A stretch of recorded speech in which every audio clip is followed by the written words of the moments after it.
बिस्मिल्लाहिर्रहमानिर्रहीम अस्सलाम वालेकुम। जिस चीज़ का एक नया जो है ख़ुशी लोगों को हो रही थी कि कोरोना ख़त्म हो रहा है दुबई से पाकिस्तान में, अल्हम्दुलिल्लाह बहुत अल्लाह का एहसान है, अल्लाह ने बचा के रखा हम सबको, अल्लाह बचा के रखे।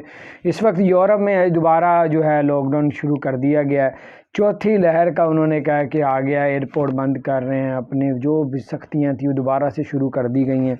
तो चौथी लहर का यूरोप में कई मुल्कों ने इस पे जो है वो दोबारा से पाबंदियाँ लगाना शुरू कर दी, लेकिन पाकिस्तान में अल्हम्दुलिल्लाह दुबई में तो ये पाकिस्तान में जो भी नई केस 24 घंटों में सामने आए हैं वो 300 आए हैं और 3 से 4 लोगों की डेथ हुई। अल्हम्दुलिल्लाह बहुत नीचे आ गई रेशो और अल्लाह का शुक्र है, इंशाल्लाह ख़त्म भी हो जाएगा पाकिस्तान से इंशाल्लाह।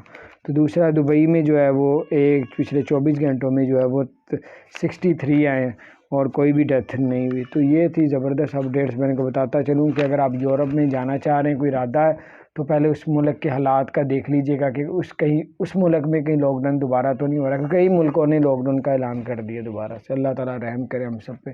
चैनल को सब्सक्राइब नहीं किया, जरूर सब्सक्राइब कर दे, बेल आइकन